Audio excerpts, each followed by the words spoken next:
Moreh da Manipur Police Commando, Special Commando, amasung State Security Force kuki khulai paibasina marang marakta landaba leptre. Ngasisu Moreh kaithel da leiba di khunai hotel amasung SBI Banka punna SBI Banka punba building da leiba Manipur Police Special Commando gi posta ayuk pung manga khara helpa matamda kuki khulai paibasina RPG yaona nongmai round kya kapsilaktuna landarakkre. Thodok asi ngasi ayuk pung manga khara helpa matamda thokibani kuki khulai paibasing aduna RPG kapsilaki madugi matung nongmai maru round kya CDO post tamna kapsilaki hairi. Landarakpaduda Commando singi maikaidagi sukhut handuna bom amadi nongmai round kya kaptuna pung amarom hena khuthoknaki. Matamaduda Central Force nasu kuki khulai paibasingi maikaida nongmai kapke hairi. Ngasi kuki khulai paibasingna landarakpaduda Special Commando gi personnel ama asopan nangki.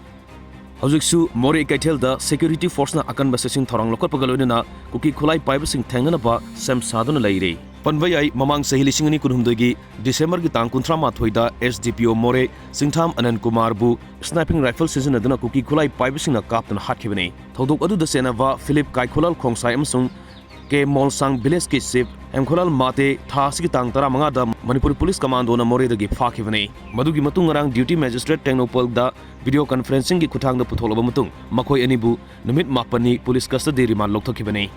Amaromda makhoi anibu phakibagi mayokta Moreh da kuki nupi singna makhoi anibu tekta kaidana khudakta thadorknaba akan badabi tawduna security force ta taksin balai khrabani.